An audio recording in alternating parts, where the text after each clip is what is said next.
Hey, what is up, guys? Welcome back to the 40K Cafe, and today we are going to be going over Hellbrutes.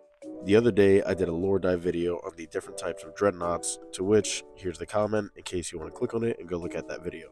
I did indicate that a variation of the dreadnought is the Hellbrute, but I didn't go into detail why, just because there's so much depth to them. You see, a Hellbrute is the eventual evolution and end process of what happens when a traitor space marine gets interred into a dreadnought while in the warp, where the loyalist factions see being turned into a dreadnought as something to be revered and venerable. The traitors look at it as a sign of pity and damnation. Every single Hellbrute was once a venerable dreadnought. They only become a Hellbrute once the corrupting powers of the warp fully corrupt the dreadnought and the wearer within.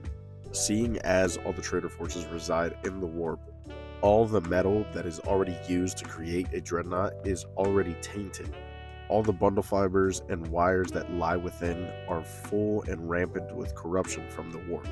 So whenever a traitorous Astartes is going to be interred into the sarcophagus, it is said to be a painful and writhing process.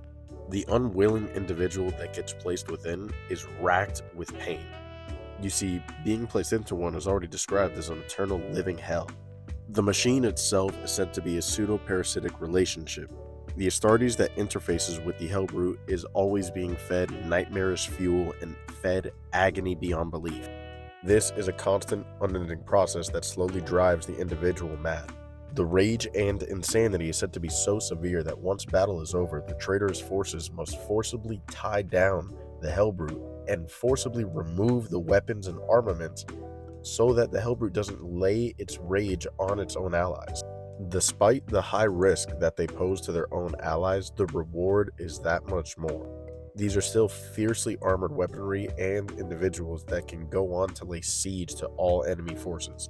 In fact, they're so valuable that other traitor warbands go on and constantly fight between each other to claim any of the facilities that go on to make them. Each of these are crafted in demon forges, which, once they are spawned, the very machine spirit that lies within is already corrupt.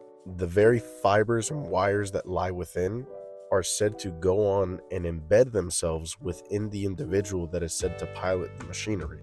This is what allows for that pseudo-parasitic interface. Every single piece of the machinery and the traitorous Astartes within becomes one. Their organs and muscles become a weird amalgamation of metal and tissue. And again, going forward, they're racked with pain, madness, and nightmares for eternity. The unwilling traitorous Astartes might as well be a backseat driver in his own shell. Despite their value and their use amongst all traitorous legions, I can't help but pity my enemy that gets interred into one of these.